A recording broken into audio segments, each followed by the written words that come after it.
Welcome, Black. Welcome, Black. You are listening to the Seeds of Revolution, Daughters of the Whirlwind podcast, where we discuss legacy, history, resistance, and forward movement. The revolution is live.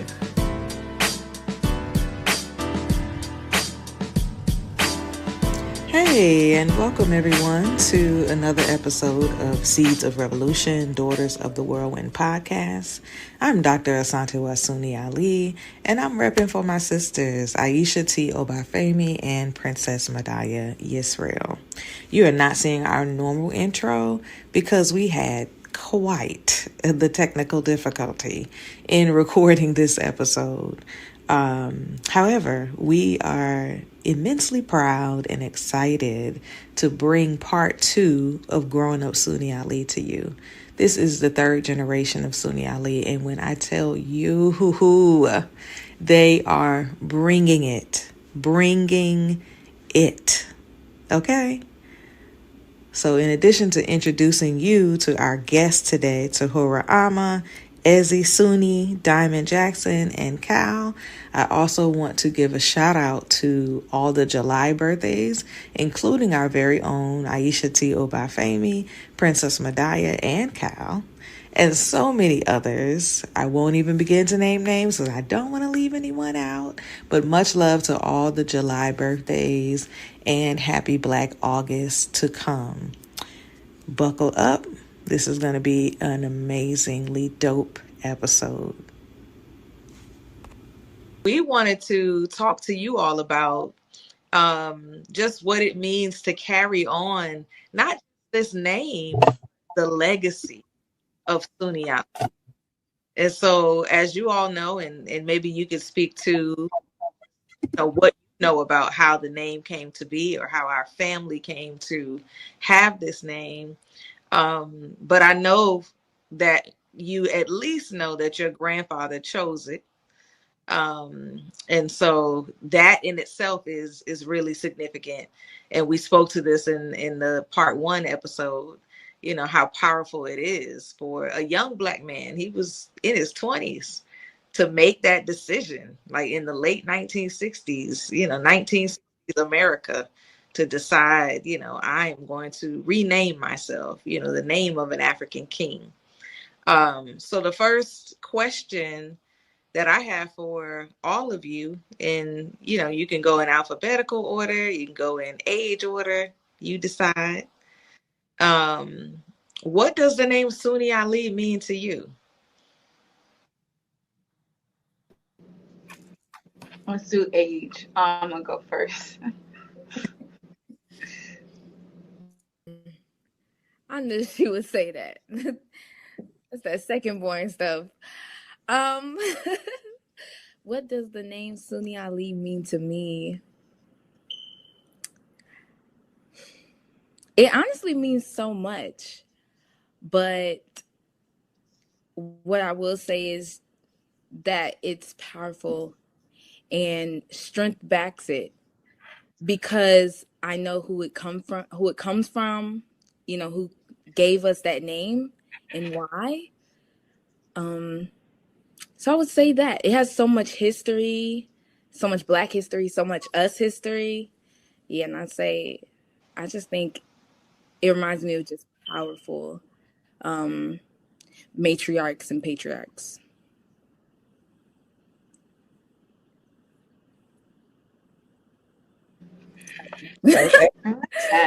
He started off well. I would say Sunni-Ali means to me just obviously initially set apart, like we are just different and unique. And then, yes, all the other elements of strength and power also come to mind to me, and just how, like you said, like to change your name for Pop and either both to decide to change their name and continue with a new name that holds so much power means a lot, because when you're given a name and you have to carry it with you, it means so much, because that's how you will be identified for the rest of your life or however long you have it. And for us to continue to just keep keep having the name, for my mom to choose to give us the name. So I have it in my full name when I greet people, when I'm introduced to people, or how that happens. I want them to know and say the full name, because you can't just cut it. It's not broken. This is my full name, and Sunni-Ali means something. So say the whole thing. Well, everybody, family, and viewers watching, I'm here to clip farm. I'm not gonna lie. For those who don't know what that means, don't worry about it. But Sunni-Ali means to me. Oh, nah. Huh? You know what it means? Explain yourself. Yeah, explain yourself. Clip farming? Oh, okay. Clip farming means like it's like you kind of saying stuff or doing things when it comes to the internet, or if you're on video, to get a clip. So it could be clipped up to go viral. All right. Yeah. Okay. So I'm clipping. Oh. Yeah. Huh? I said, let's go. Oh yeah. Okay. So Sunni-Ali means to me, I'm gonna just say, when I first think of it, I really just think of like being in school when they try to read my name and they mess up, and automatically it just made me feel like I'm different or unique, you know what I'm saying? And I think I'm very appreciative of it now at this point, now that I have more identity of it, understanding of like why it was chosen for us, and also just more self-pride about the name, just who we are as a family and as people. So yeah, Sunni-Ali means to me just like we're unique and we're special, and anybody like us.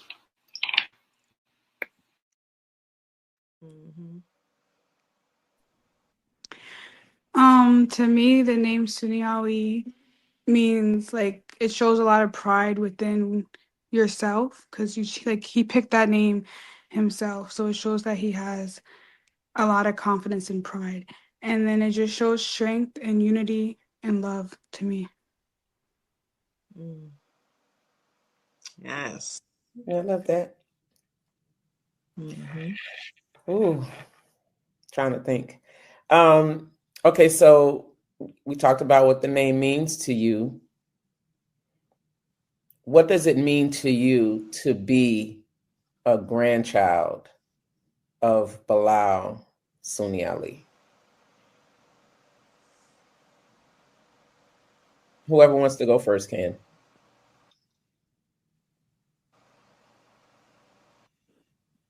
Ezzy, you know you want to. Go ahead. No, I saw you going for your microphone, so I was gonna let you have it. But okay, being a grandchild holds a lot of weight when we're out and about in our respective places where, you know, the family's known. They know us just by our face. They're like, oh, I know who you are. I know your mama. I know your grandfather. So it holds a lot of weight in those respective places.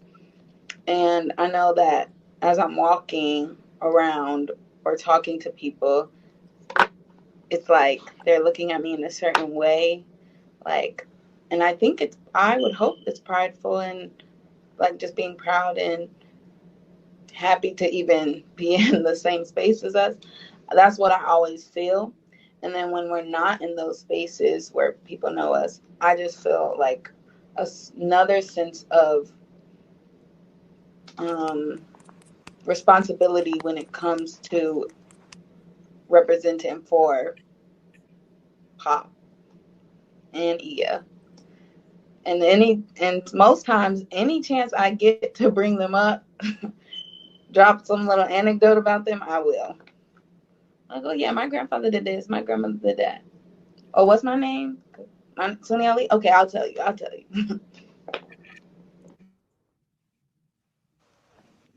I agree. Honestly, being a grandchild, it's so empowering. I swear, to be a grandchild of like a Sunni-Ali, not just any Sunni-Ali, but Bilal and Fulani. I feel like we're famous. I can't even lie. I just feel like we're famous because we're so known they're so known in the community. I'm like, every time I walk around, all they see is my face, and then they see my last name, and they're like, "Oh yeah, we know who you are." And so it's so beautiful to really like experience that, especially when people don't know how you grew up or like the things that you had to deal with, because of your grandparents being freedom fighters and Black Panthers. People don't really know all the things that you had to deal with, like, I won't even go into detail about it, but all these things, to just have people just uplift them and then uplift us, it's a very empowering thing. And I'm always proud to just represent and talk about them, especially now since they're both gone. E has been gone for a while, so I always find time to talk about her. And now with Pop gone, it's still fresh to talk about him without crying about it, but being a grandchild of both of them really empowers me, and it makes me want to just continue to do more and be more, because they've done so much. It's so hard to just try and do what they did, but I know by even just being alive and being the best version of myself, I'm doing good. That's what they wanted, so yeah. I love it. Okay, I'll go. My bad. I think being a Sunni-Ali, being a grandchild of Sunni-Ali, Bilal Sunni-Ali specifically, I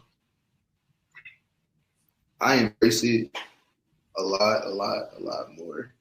Like as I become and step into adulthood, I guess, because I was able to, I guess, really kind of learn more what it means, not only to like us, but to people who know the name or just knew him as a person, and even Iya as people. So, from my experience, I guess being somewhat close to him over the past like 3 years of my life, I was able to really just become more just grateful or more respectful and feel more honorable about the name.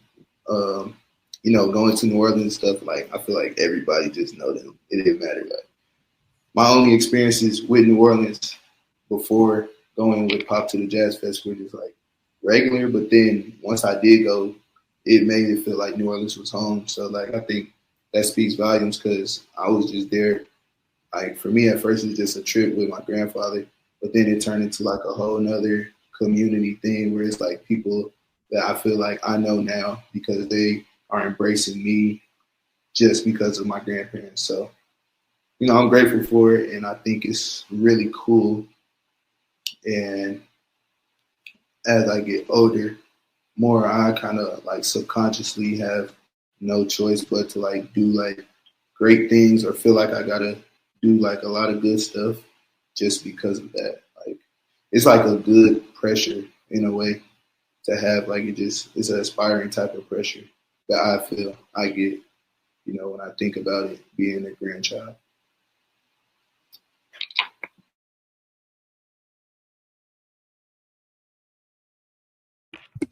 Okay. Thank you. I feel like as a grandchild, I feel like I agree with Kalfani said. As I get older, like it becomes more important to me, especially being that I didn't grow up as close with Aya and Bilal. I grew up like farther away from you guys. So I feel like as I get older and I learn more about like what they did and what their legacy is and was, it becomes more like powerful and important to me, and it is more implemented into my daily life now as I'm getting older.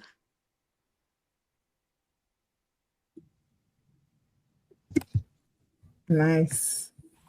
Well, that was very, very inspirational to hear you all speak on that level. And just to hear your, understanding of being a Sunni-Ali and what it means to be as a grandchild, because of course we don't know what experiences you all receive. We only know what we go through. So a lot of times as the children, we think about us first, and then we're like, oh wait, how is this going to affect the grandchildren and the nieces and nephews, you know? So it's good to hear you all's understanding and just your appreciation and just kind of revelation of it in different ways, because I think, as Kafani and Diamond expressed, the growing older, you learn to appreciate it more, you know, because as a child, when you're young, you don't really understand some of this stuff. We didn't. We knew things, but it was different. So I definitely like, you know, you all's, I can see it in you all. And I see your, I think, just acceptance in a different way too of who you are as you all have aged as well. So that's a beautiful thing to see.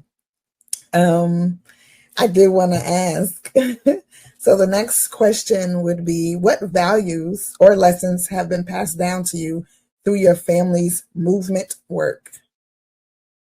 And y'all can start it. This interview. This is our interview. I was saying that's a weighted one for maybe, because that's going to. I'm cool with it. That was a conversation. You know what? No, I'll do this. Have you ever struggled with balancing personal goals with the weight of a legacy? That might be better. Okay, that is a bit better. Okay. Because I think I wanted to tie back into the previous one also when you mentioned the growth with it. Because as a child, yes, I feel like I would get not annoyed, but just overwhelmed. Like we were always in places and always with people who I didn't know. And then you're like, you do know them. I'm like, no, I don't. You know them. They know me because of you and who my grandparents are, but I don't know these people. So, I do like this question because I think about it often, because I would sit and be like, in comparison to what Ia and Pop did, and Grandpa, and even Grandpa Elijah, and then what you all do, I was like, where do we measure up? Where do we align? If that makes sense. So there was a lot of pressure and weight on my shoulders. Like, okay, I need to definitely finish school, go to college, to make all their sacrifices and work and fights mean something in the end. But then I think back to what Amma had mentioned earlier about I know that throughout any of it, if we didn't finish, if we struggled a bit in the process or had different goals than what you all or Ian Pop had imagined for us, the love and pride will still be there. It's not gonna diminish or go away. Yes, they want a lot of things for us, but in the end, their sacrifices and fights, and you all sacrifices and fights, was for us to be who we are, to do what we want to do, to be who we're meant to be. And a lot of us are still discovering that.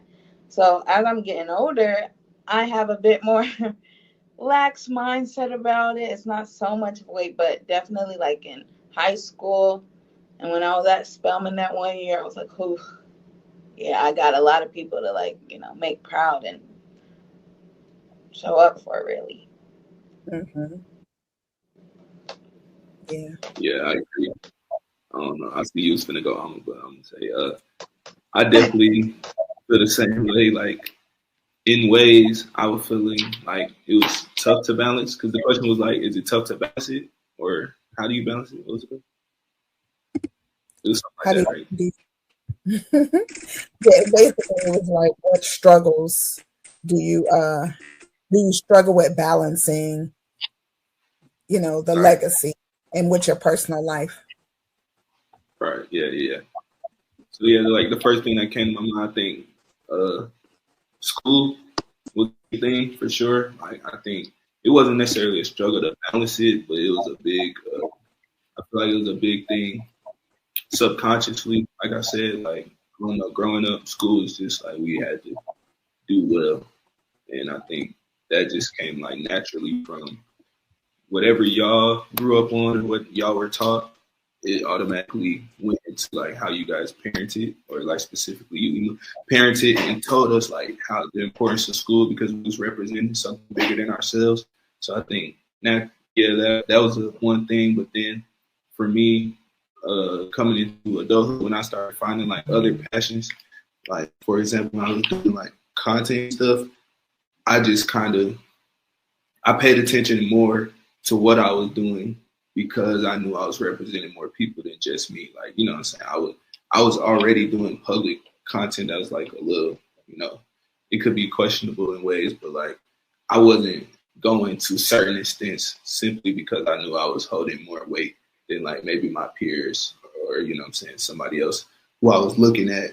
And I think that's a good thing though, because the way I balance it now, I kind of, specifically for what my goals are, I kind of am way more intentional about what I'm creating when it comes to like, you know, film stuff or camera things and things like that. And so it benefited me in the hindsight, like in the long run. But, you know, early on, it was just like a thought, like it was like a mental battle or whatever. Like, what should I do? What shouldn't I do? You know, that sort of thing.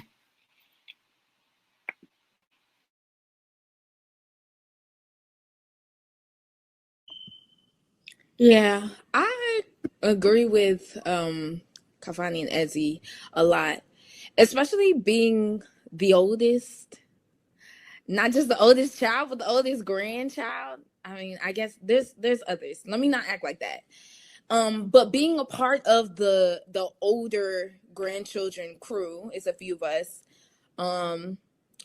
It was a bit of a hard balance. I'll say specifically in college, because I was going to a school where a lot of other people that worked alongside Ian Pop, like directly, and Auntie Tewa left a legacy there.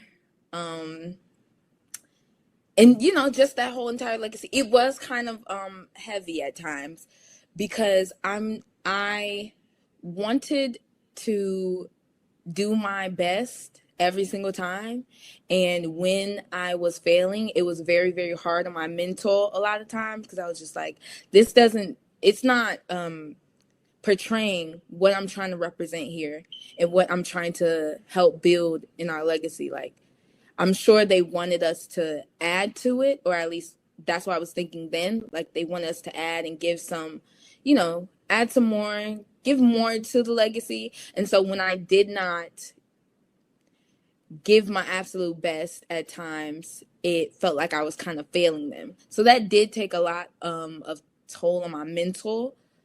But as I just started getting older, and, you know, I took my time in college, as I started just doing that and going on my own time, and just seeing how Pop took his time, and, you know, as before his passing, he took his time, and having conversations with him and remembering, you know, how Ia would talk to us and what she would say, I realized that I don't think they were looking to us to build the legacy, because they already built it. I think they just wanted us, like Ezzy said, to really just enjoy ourselves. Like, I think Uncle Chaka had mentioned to me once, like, you know, everything we do is for you guys, and we want you to enjoy the fruits of our labor. And so, and kind of like just remembering what he said, and, you know, what you all have shared with us about how you want us to be, and it kind of just helped lift that heavy weight of what, you know, the legacy is. And of course, still be your best, still create, but it doesn't have to be, oh, we on the streets marching with what, Black Lives Matter, or we, you know, we at every rally like they were, or like we I don't know, we in the streets with, like, you know, masks, and we supporting everything. We're out there on, you know, like foot soldiers. Like, I now don't think that that's what we have to do, but instead we can help each other in different ways, like, you know, building up on, you know, the musical side of our family, or, you know, our mom, she's growing, you know, you're growing a garden, so being out there learning those tools so that we can help you there.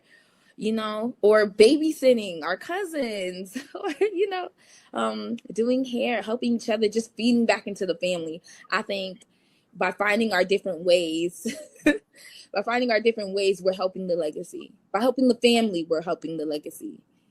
So, yeah, that's what I would say.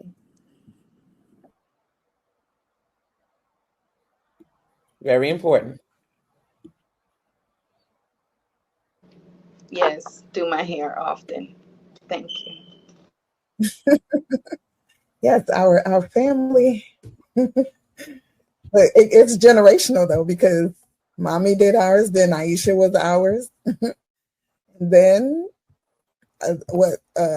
Ayana, now Ama. So hey, But who's it's with me? generational. You better get one of the younger ones. Pull somebody else with you. Okay, I'm gonna start teaching free Yeah. today. Free today. Yeah, Free today. She'll be like, I got you, Ama. You know, she gonna be like, I got you, Ama. She'll be right there.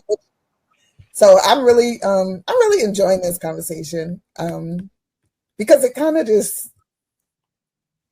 reflects on how we kind of like felt too in so many ways of the pressure, but not the pressure, because our parents never told us do actually they would tell us learn from our mistakes. You don't have to do exactly as us, but learn from us. And so I'm enjoying the conversation because I'm, like able to see that same passion and you all hearing those same words, or at least coming into the understanding that that's what it's about. Like, enjoying this legacy and then adding to it. And like something you said, Ama, that I really liked was they're not asking y'all or us to build this legacy. They already built it. So we're just adding to it. So Diamond, did you want to say anything on that?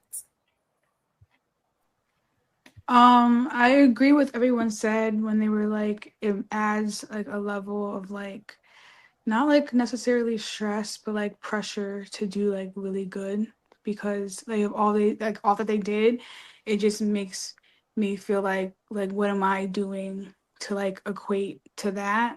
But like what Alma said, like it's not really about like equating or like adding to their legacy. It's more about like, like appreciating what they did, acknowledging what they did, and like kind of like informing people what they did and making sure that their story doesn't die with them, more of than like trying to be equal or carry on a legacy.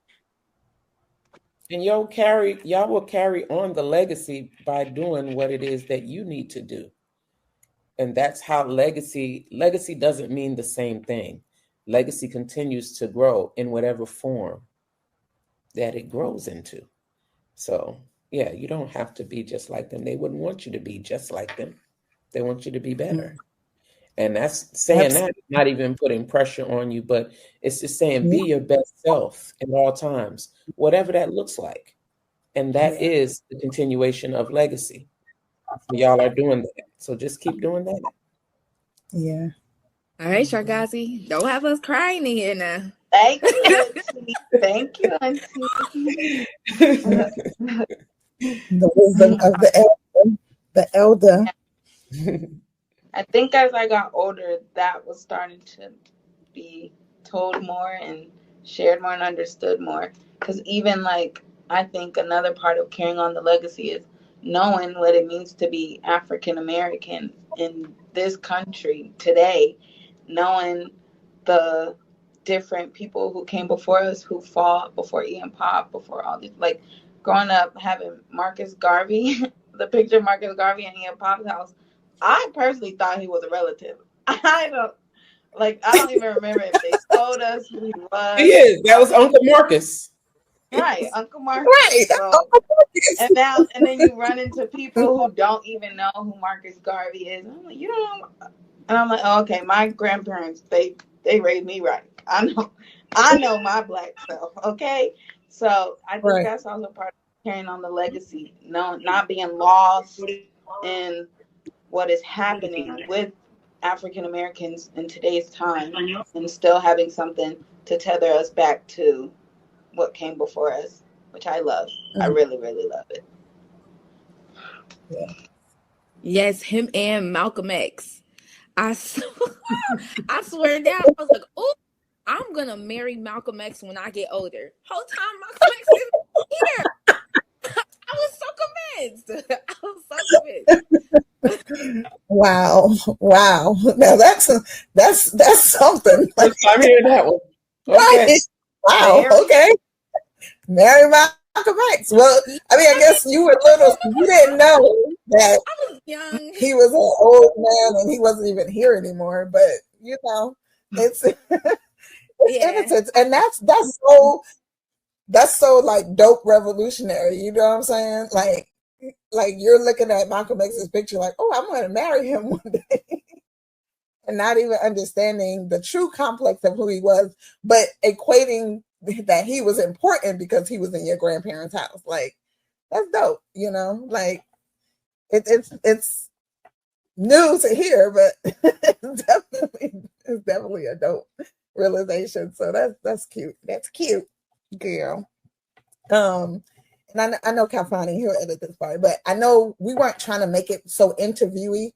So as you all, feel the flow to discuss some things, if you want to tell a story, that's fine.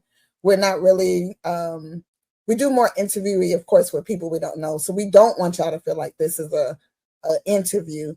But however, we still want to kind of get you all to open up about, because we're sharing, because some of this is going to really help others who may feel the pressure of growing up with a name or a family structure that's strong to be able to express themselves. And we know that we don't have a lot of people around us who have a tight-knit family like us. We're very unique. However, there's still gems and lessons that we could teach others through just, these conversations. So yes, y'all can open up, tell stories. I'm actually just sitting here really proud of all of you. Seeing all of you go through the different changes in your life. And Aiyisha could tell you, we understand. Auntie Aiyisha could tell you, Shingazi, all the names y'all want to call her. We understand that pressure it can look really heavy. It feels heavy and it can look really far. But what we all, I think, have done in our own choices, we've chosen different paths, but we've brought it all back to the family in different ways, And at first it may feel like, what am I doing? And then all of a sudden the light goes off and you're like, oh, okay, this is exactly what I'm supposed to be doing. And it still fits into our family structure, into our family legacy, And I think that's the most important part of what you all said, is through your growth, through the different things that you are all doing, you see the importance of the legacy and of keeping their name and their mission alive, just through speaking about it, talking about it, all those things. So And trust me, it can be heavy at times. Mm-hmm. As the oldest in the house, I felt it a lot. But I felt it, but it wasn't in a way that I felt like I couldn't do it, or that, there was something that, was just gonna be so hard to do. And I think I've always loved the fact that people looked up to us and our family and, how we operate, the no half-stepping thing. People are like, wow. Like people they're like, we don't have that, or I'll hear people say, oh, my father has other children. Okay, are they your siblings? No, they're my father's children. And I'm like, oh, okay. But if, if y'all have the same father, and if you like, it's just, I was like, no, we don't operate in that way. When people ask me how many siblings I have, and and I tell them, and they're like, wait, how many siblings? I'm like, yeah, it's a lot of us. But, we love it that way. Like, I love having a lot of siblings. And, I feel like, especially now, I think as we're getting older, it's even better Mm-hmm. because we're talking more, we're in our chats, and if you need these 5 to go over here, they're doing it, and these 4 over here are doing something else that's needed to be done for the family, and then everybody's bringing it back, convening to talk about what happened or how we can, fix it. And I wouldn't change it. And I have to give all the thanks, to our parents for who they are, because they're still here, with us. But because they made sure that we didn't miss a beat in that regard, as far as making sure that we knew that everybody was family, and whatever issues the parents may have had at any time, because no relationship is perfect, and I'm sure they had certain issues, but they never let us see it. They did what they needed to do, because it's not the children's fault. So I think that's important to say here and to recognize, because I feel like too many times in the Black community, especially, they tried to separate families by just different ways and means, and they don't want us to be together. So I think when we talk about how people look at us, they look at us because they, like, a lot of times it's they don't believe it. They're like, oh my God, like, oh, that's how y'all, okay, all right. I mean, people, me and Pop laughed all the time. People, oh, y'all look just alike. We'd be like, thank you. And then we look at each other and start laughing. And we be like, we do. And I guess, when you live with somebody for a long time, they say you start looking like them. So. Yeah.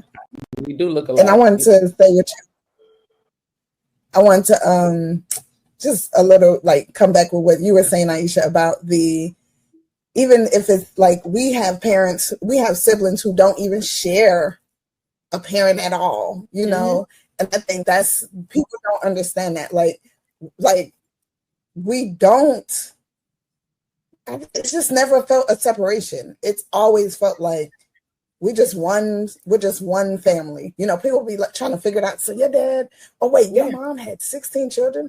I'm like, how Wu-Tang said, I saw Wu-Tang, y'all, on my birthday. They said Wu-Tang is for the children. Yeah. So Sunni-Ali is for the children. Obafemi is for the children. Coin that. And I just thought about, like, I was thinking about actually Kenya, right? And which is Fatia and Warren's mom and Diamond's grandmother. And I'm talking about, like, if nobody would know, you know what I mean, that she was not my mom if we were out somewhere, because I treated her just like that. She would literally call me at 4 a.m, like I had nothing else to do. And she'd be like, what are you doing? I'm like, sleep. And then she want to have a whole conversation about whatever she called me for. And I pick up and deal with it, and then the next day I call her in the middle of the day and she's like, I'm busy right now. I'm like, what? Like, so it's like and they allowed us to build our own relationships with each parent, which was so beautiful, because mommy never made me feel guilty for loving, Mama Kenya, or daddy never made me feel bad for having a great and loving relationship with Baba Ahmed. It's like Aiyisha can attest to this. We both had weddings where both of them were there and danced with us, and and was fully present there. And it just feels wonderful to have that. And so I think one thing that, which leads into something that Auntie Asantewa wanted to ask you all about, like, what are the parts of the legacy that you feel like you can transform, into something that you want to see?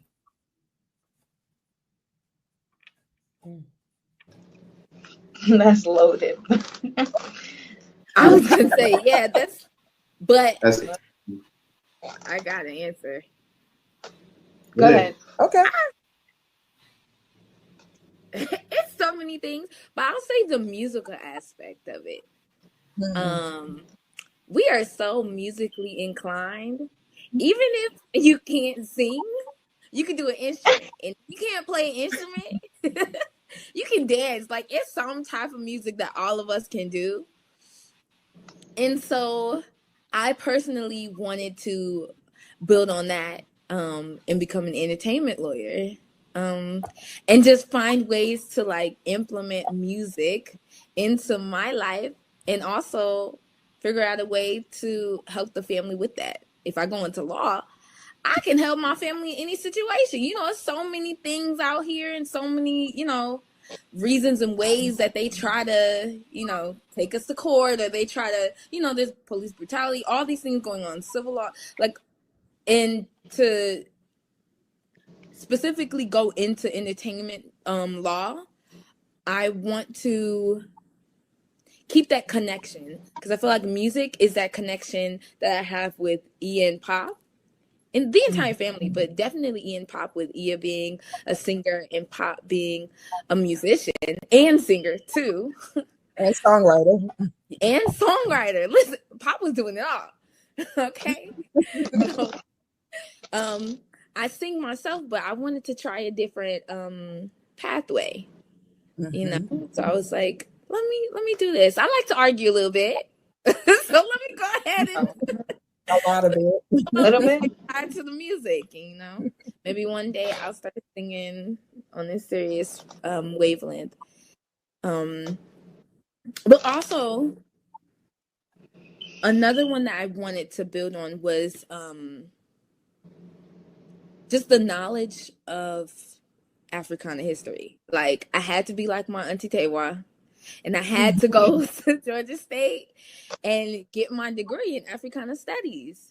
I feel like with my grandparents, like, being a part of Black history, I needed to go and get that information, even though I have a lot of that information already. I mean, we were, like we said, like Marcus Garvey and Malcolm X was on the wall. Like, that tells you enough of how much we already know.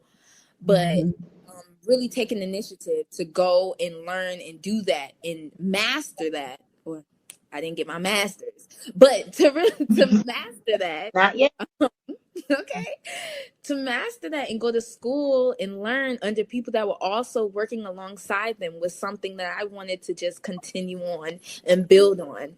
And just with this information that I now have, I want to be able to use it to share with my family. Like, sometimes I'll be like, well, actually, I got an Africana Studies major, and this is why everything goes back to slavery. And Ezzy's like, don't start. Don't start with the degree and the knowledge. Take that out of it. I'm like, I can't.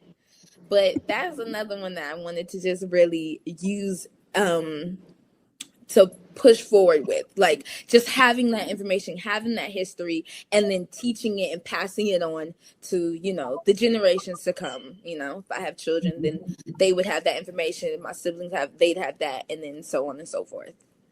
I love that. I like that.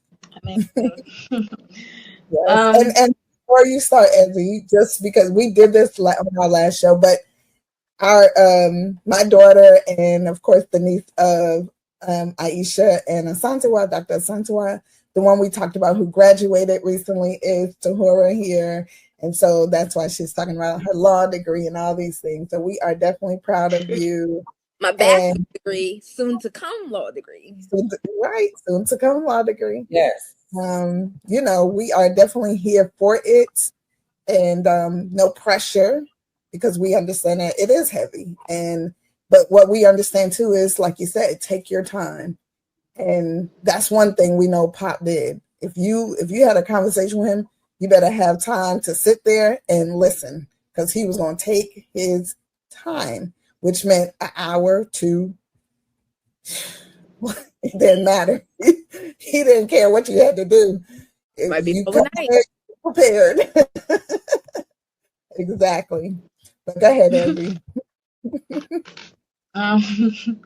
Ways in which to transform the legacy. That was the question, right? Yeah. More like, I think for me, is adding on, is just, I am extremely grateful, because you were like, I think you mentioned how you loved having so many siblings and different mothers and fathers and such. And same with us. I loved having like 6 grandparents, so many cousins. That made family gatherings just all the more fun. When I plan things now to do, the first people that come to mind are not like friends outside. It's my family. And then that's like, I go down the list, that's like 30, 40 people already. I'm like, okay, now we could start adding in other people. So to just You didn't need continue. too many friends. Yeah, you don't, not when you got family. So to just continue on with that, just extending the ways in which we build family and extend into community, because that has allowed us to have sisters and brothers outside of our immediate cousins and people who I think of immediately to come hang out with me, and I know I'll have a good time with them and I'll be safe with them. But also in the sense of transforming the legacy a bit is when it comes to the extending that compassion with just slight discernment, because I saw or have heard from you all when we share and have conversations about the ways in which it hurt or did not help the family at times. And you never want to continue those things. So whenever we do talk about them, I do listen, and I'm like, okay, we're talking about, you guys mentioned how the ways in which it hurt or when it wasn't fun. So what ways can we still continue to show compassion and be a helping hand to the community without breaking us down or being a hindrance to us or pulling us apart? Y'all did very well, and I just hope to continue doing that. And you're doing that. Yes, Ezzy, you are so compassionate. Everybody always says, "Oh, Ezzy is so nice. Ezzy's so sweet." And then here comes Amma. Oh goodness. Not too much of my sister. Izzy's Okay. Oh, look, y'all are funny. Yeah. So what are you about to say? Wait, what? I said Izzy's an actress though. Oh gosh.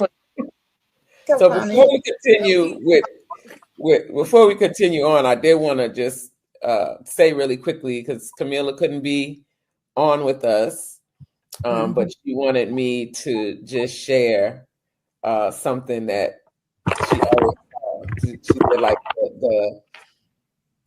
the mood Pop always gave her. She said he just taught her to go with the flow. She said he was always cool, calm, and collected. She said, and he, was the calm in the storm. Like whenever something was going crazy, he would just say what he had to say in his calm voice most times. And that would be it. He just didn't let stuff rattle him. She said, and she always thought that was cool. Yeah, Kimmy. That's my triplet. She's right. If Pop wasn't freaking out, why are we freaking out? Yeah. No Yeah. fact. And then if we freaking out, he might just tell us to shut up. Be quiet. Or go to bed. Or go to bed. That's what he would tell us a lot. They would tell us a lot. When we got silly, because y'all think y'all be silly sometimes. Oh goodness. Especially when I didn't live at home anymore, and I would come home when I went back home to New York, and I would come home and we'd be up, and Ia or Pop, one of them, be quiet, go to bed, everybody. And I'd be like, I'm grown. They were like, well, go to bed anyway. Yep. Or especially like when we had summer and everybody came to visit, Fatia, Warren, and we would either travel to New York and then everybody come back to Georgia or New Orleans, wherever we were. Like, it was just the best. Like y'all said, Ezzy said, with the not having to invite people, like that's what it was for us too. It was like, oh, we got enough siblings. And then those who were invited were very close to us. So, everything still felt safe. Everything still felt, so just family and familiar. So yeah, that's something that I definitely appreciated about growing up, Sunni-Ali. So yep, Kafani. Oh, Diamond, you want to add to?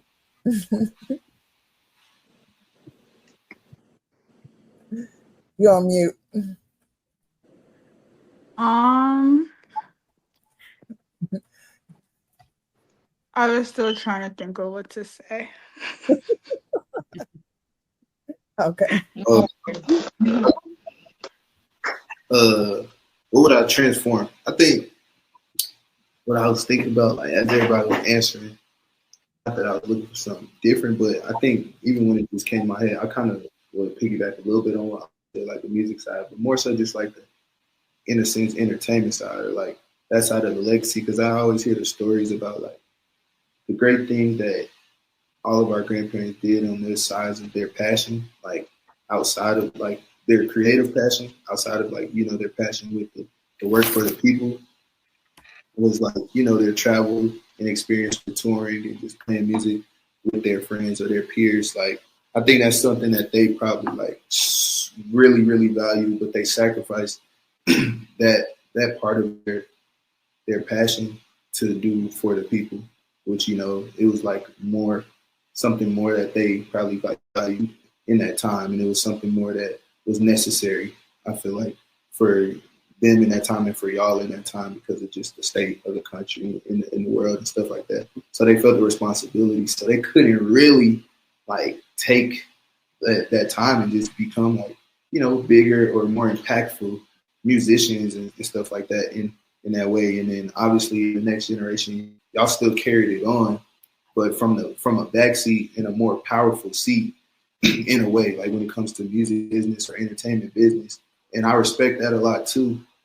But the transform side, I think one thing with our family is like, it's like we have all these stories and all this greatness in it, but sometimes people really don't know. Like a lot of people in our communities that's close to us really know and they get it.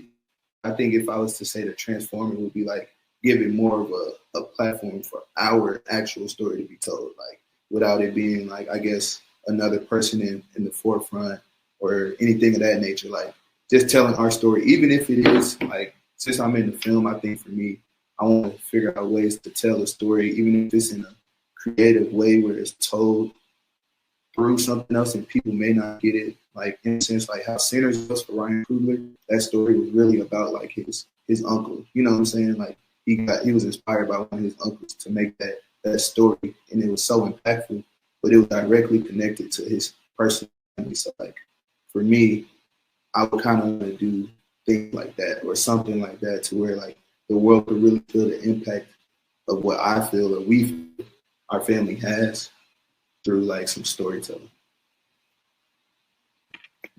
I like what you said, Kalfani.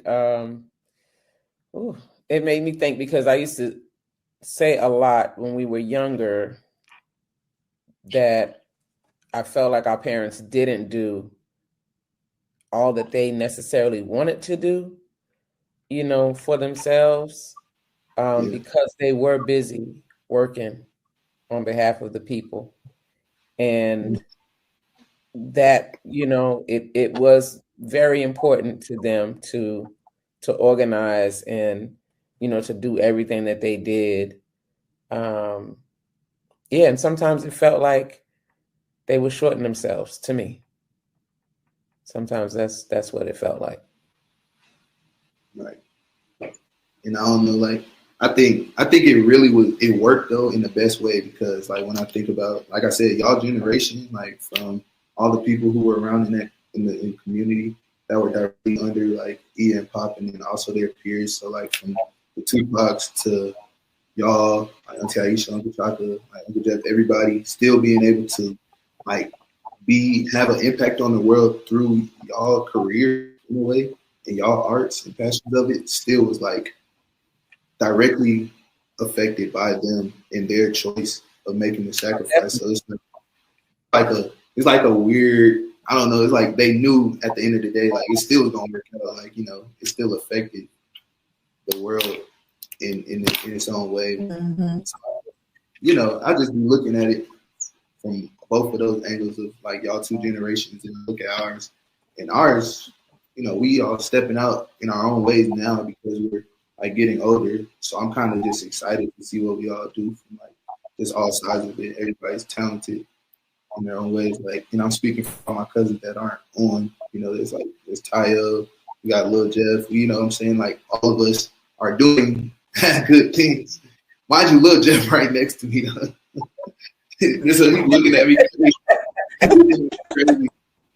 But like real talk, like a lot of my other cousins, even on the other side of Johnson's, I know he make music.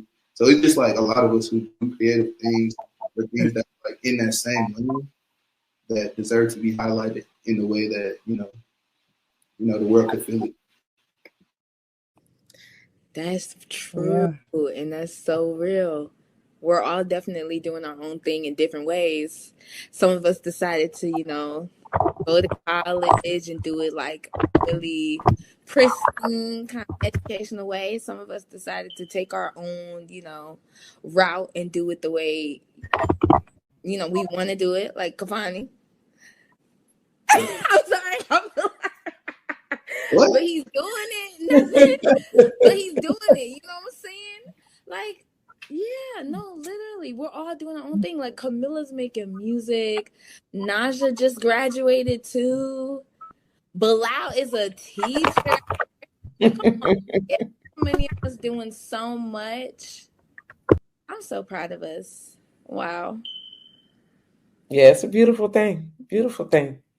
Diamond, did you figure out what you want to say yet?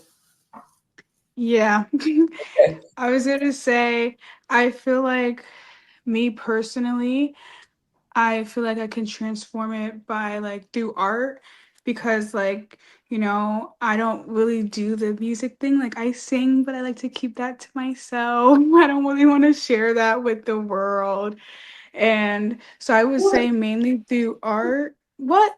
We gonna have listen. Sing. Wait until we see each other. No, I'm not Okay? singing. No, Okay, no. little melody. No, but I feel like through art, because I really do enjoy art. I enjoy drawing and painting. So I feel like I'm able to tell certain stories through my art. And like recently I've been doing art in other places, like people's like facilities. And even though like they tell me like, oh, I want this, this, and this, I can just like and also incorporate things that tell my story into those things. And then that's there forever for everyone to see and ask questions. And they can come to me and be like, well, where'd you learn this? Or where'd you get this? And then I'm able to tell them my family's history and my story. And that just makes the story continue on and on and on. And then also like working with kids with autism and working in schools with kids with autism, like being around those types of families and different backgrounds, I'm also able to inform them on that because just where I live, the demographic, like there aren't many Black people. So being able to educate people that aren't like us, our story is really like impactful to me, especially for kids that weren't like that they didn't grow up around Black people as is. So for them to hear from a Black person like, oh, this is what my family did, this is what they went through, I think that's really powerful. I agree. Diamond. Yeah. Yeah. Yes. Okay. You came through with that. Okay, so do you guys have anything that you want to say about something that Pop taught you? Yes. I feel like I learned a lot from Pop from when he lived with us. I was even saying it a bit earlier, but like when he was just sit in silence. Maybe you'll learn something from the silence. And then that really like you do have to take a minute and just be quiet so you can hear and understand and feel the vibration, whatever, all those things. That was one that really stuck out. But also, what I learned from Pop is to be strong and steadfast in your belief. Like when you're talking to people, when you're in places where there might be a debate that arises or an argument, things like that, you got to stand firm in your belief. Don't let no one shift you or make you think something else just because, you know, they bring an opposing view or opposing opinion. Because when just watching Pop in his respective places when he was speaking, or even when he's just talking to his friends on the phone and such, his little opinion didn't waver. He was like, all right, I'm talking. Be quiet Yeah. so you can hear what I'm Yeah. saying. And it's like, yeah, you gotta give that same respect. If I'm talking, you're quiet and you're listening. And if you're talking, I'm quiet and I'm listening, so that we can all learn something. So just that, like, I learned, yeah, I miss my Poppy. That just reminded me of when Pop, I think, oh my gosh, Pop used to be on phone calls 24/7. I swear, wake up, phone call, go to sleep, phone call. So one time he was on the phone and he's not arguing. He's not arguing. But somebody tried to talk over him and he was like, be quiet. You need to learn how to respect your elders and wait your turn. And Poppy's so stern with it. You think, I don't know, you think something just came out his hand and lashed you in the face because you did something he didn't like. But no, he is just really stern, and he made sure that you knew to be mindful of what you were doing and what you were saying around him. I guess now I'm gonna say my part. What I learned from Pop. I learned quite a few things. So many things. Pop was such an amazing person. Like, besides the fact that he used to get on me all the time, I'm telling y'all, all the time Pop used to get on me. Like, and he used to be like, Alma, what are you doing? I don't know.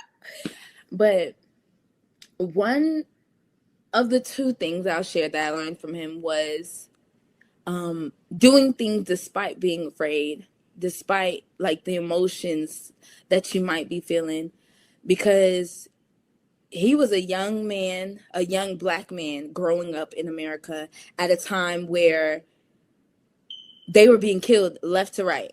And we were going through so many things as a people, and he still had the strength to push through and even fight. Like, at the forefront, behind the scenes, he was still doing it despite how he felt, how afraid he was feeling, how anxious he was feeling.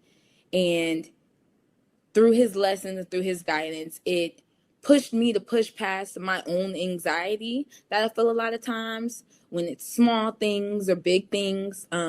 I might seem like I'm like, oh yeah, I'm ready. Like, you know, I can do this. But a lot of times there's an internal battle where I'm like, ooh, I'm still scared. But remembering that Pop and Ia, you know, despite feeling how they felt, still went through and did what they needed to do to make sure that they were okay and that others were okay, was something that helped me as a person in general.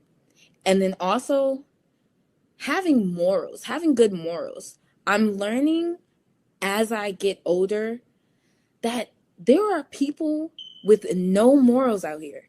I think me and one of my friends was talking about how, like, it's really NPCs out here. Like, there are people out here that are not alive, like walking around like zombies. Like, they don't say anything until you click them, and it's like, okay, your game is on.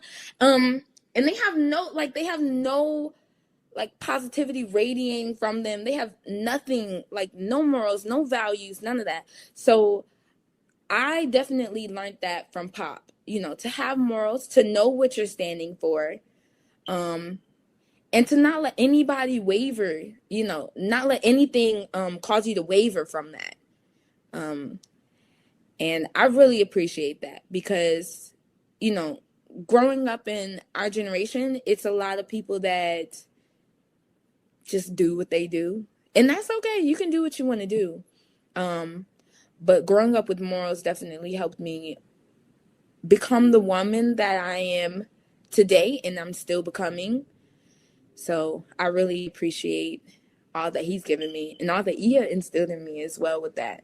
And even, you know, my mom and my aunties and my uncles and even my cousins and my siblings, like everybody. I agree with what Alma said about the morals. Definitely I feel like I definitely learned a lot of morals from Pop, and I feel like when I met Pop and we had started to grow a relationship, it was at a time where I was like juggling on what I really wanted to do. And I feel like he just taught me like no matter what you do, that's what's meant for you. And you don't have to do something like just because you think that's the right thing to do. Like if you don't want to go to school, don't go to school. Like that's not meant for you. Like do what's meant for you and don't let people tell you, oh, this can be better, or you can be better if you do this, or if you do it this way, it'd be better. Like just do what Diamond wants to do, how Diamond wants to do it, and just do it and hold yourself with respect and like hold yourself with dignity and don't let people like change who you are. That's beautiful. And what's for you is for you. Yeah. Just to say the least, like, because I think there's a lot of different things he taught me, but I'll just say the main thing he taught me, I think, is like, in a way, like just how to be a good man. So like from listening to all the stories from y'all before I was able to, like, I feel like connect with Pop one-on-one, like as an adult man, like from another perspective, like hearing stories from y'all as just like from a grandson perspective, it gave me like a look like, dang, somebody directly connected to me who would do whatever for what he believed in, like in a way, like he did whatever was necessary. I think that always stuck out to me growing up. But then like as I was able to connect with him more as an adult, I feel like he told me, not even told me, just showed me that I should, what it takes to be a man is to just kind of do what you need to do. So like from like I'm gonna bring up like when I was recording him at times, because he couldn't like make it to certain things, I would just like I would do the recording and he trusted that it would come out good, you know what I'm saying, to be on whatever presentation that he needed to be at. And that just gave me like just enough freedom to do exactly what I needed to do, and it taught me like practices and certain things of what I'm actually doing now. It's like, you know, the whole media side stuff. And so that was like something he taught me without even like actually telling me. And then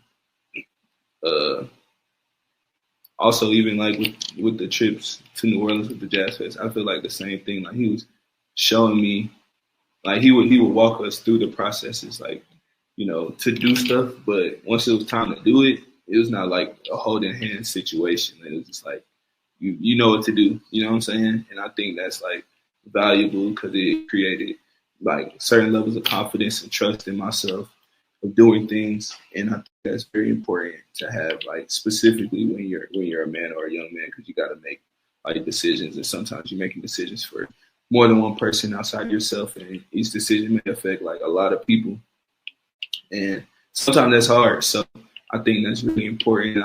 I'm really grateful for those specific pieces because, you know, like for me, I think really for enough of us or a lot of us, you know, we didn't have like,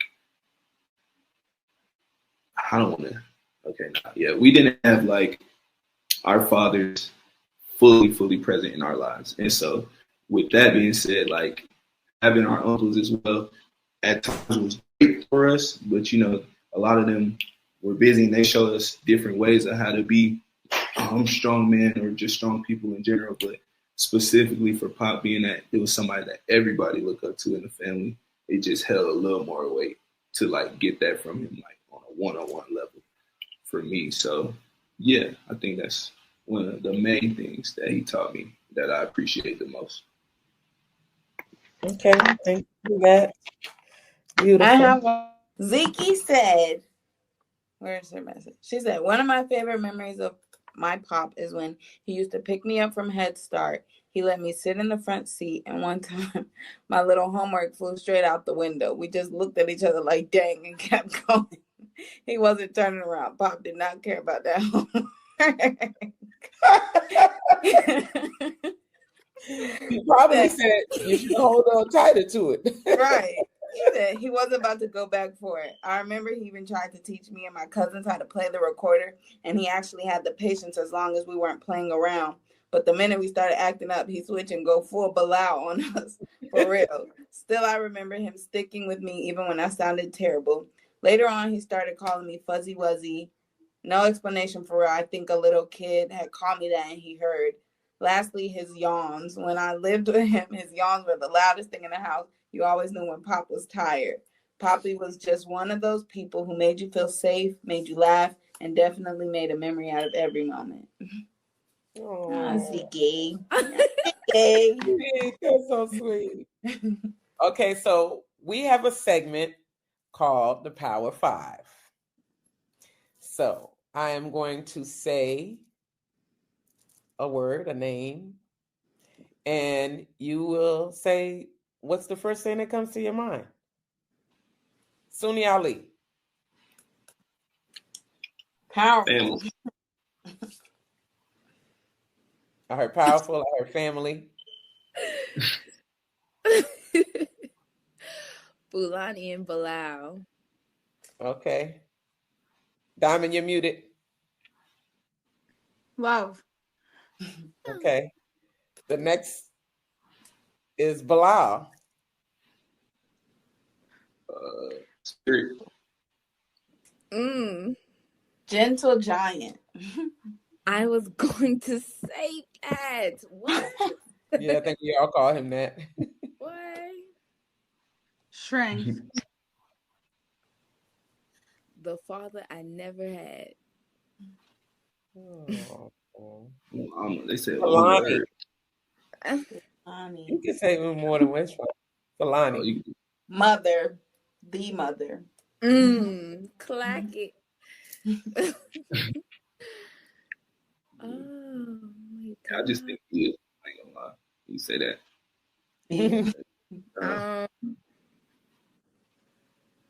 My best friend. Oh. You should go with That was my girl. Okay, next is family. Sunni-Ali. I was about to say Suba. Suba. Suba all day. Suba. Love mine. Us. What is your prayer for the next generation of Sunni-Ali, meaning your children? Oh, gosh. I didn't even think about them. To carry it on, to be strong, connect, stay connected. I pray that our children just feel even more loved than we do, and we all did, and just that the Sunni-Ali name just carries beyond us, even when we're all far gone, that they continue to do that and do what we're doing now.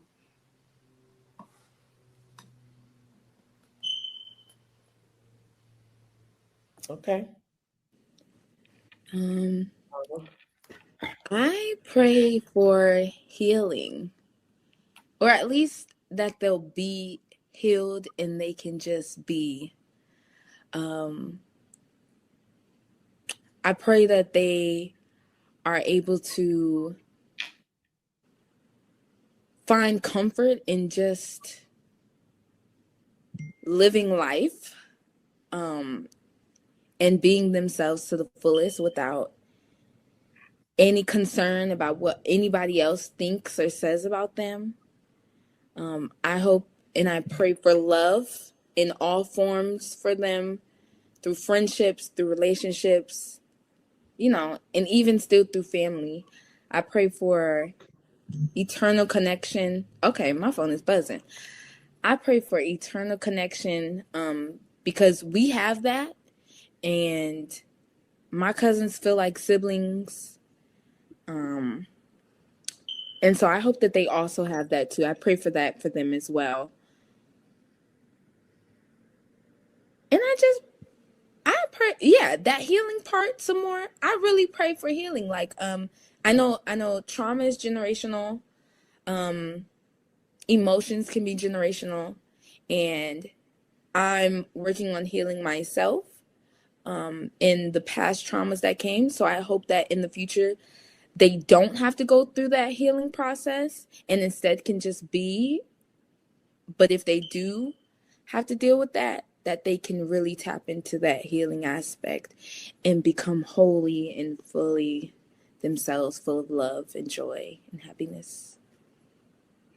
I love that, Alma. Cal? I don't know. This is a tough one. I'm not gonna lie. Message to my children that I don't have yet. Well, okay. I feel like the best I can do this, I gotta think about who do got kids. So this is to Samir kids. Well, first of all, there are no kids because Okay. A kid is a baby goat. Yeah. My bad. So this is a message to all the children of, I guess, my cousins and then our future children. Yes. Yeah, Raina had a baby too. I'm gonna just say, I'm grateful that you guys are here. For one, y'all are, beautiful children. But as far as being a Sunni-Ali or a part of this family, take pride in it. Don't let it be something that like hinders you in any type of way. But also,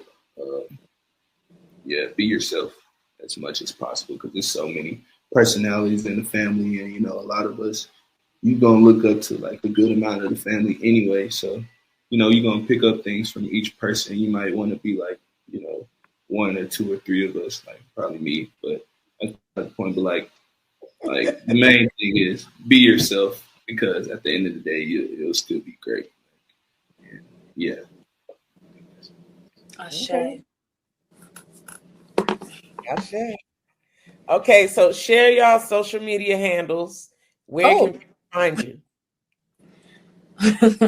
You can find me. You can find me on Instagram. My name right there. I think that's it. EzeSunni. And then on Facebook, because that's where I keep up with all my elders. No offense. My full name, EzeSunni Sunni-Ali Davis. You can find me on it. Okay. My mother tags me often. Go to her page. No, literally, you can find all of us there. My handle that I would suggest everybody watching to follow is my Facebook, Tehura Sunni-Ali Thomas. But if you find me on Instagram, feel free, give me a follow. I might follow you back. For me, y'all can follow me. I'm not giving my Facebook, but y'all can follow me on Instagram. It's Khal for real, KHAL4REAL, and then the POV Collective. So for anybody, if y'all want to know, me and my business partners, we're producing, films and anything digital that you need. Hit us on that page. It's what is bringing you. Part of it is what's bringing you this podcast and other content that you might have seen. So. Well, I would like to thank the third generation of Sunni-Alis. And I would like to mention that Khalfani also is the editor for all things Daughters of the Whirlwind. So thank you, Khalfani. Of course. He holds it down. He does it. That's my brother. And he's excellent at it. Yeah. So we did a lot of talking about legacy, and like we were saying, like you all said, legacy is not just about what we carry, it's about what we're building. And you all are building amazing legacies in your own right that contribute to the family and will continue to shine a light on this family for generations to come. So I am very, very proud of all of you, and I just can't wait to see all the amazing things that you all will do because you're already doing it. So it's only up from here. Yeah. Thank you. Thank you all for being a part of it. Oh, I wore my ear shirt. I don't know if they can see. Oh, yay. I can see her. I had to. Yeah, we'll have to do this again. This was fun. Yes. And our niece Diamond was on here. Yeah. We've had a little bit of technical difficulties today. It's storming in a lot of parts of the world right now. So the rain is raining. Yeah, taking people out. But yes, thank you everyone for tuning in. Yes. Everyone have a great evening. We'll see you next time. I love how the video ends. Doesn't it end with like Iya saying "in the world"? Yes. Mm-hmm. Yes. Yes, it does. Thanks for having us. Okay, love you all. Thank you for And look for me in the whirlwind. Hey, revolutionaries. Thank you for tuning in to this episode of Seeds of Revolution, Daughters of the Whirlwind podcast. To join the family, like, subscribe, and share with who you think should be a part of the fam. Comment if y'all want us to cover specific topics or if you have questions. Peace.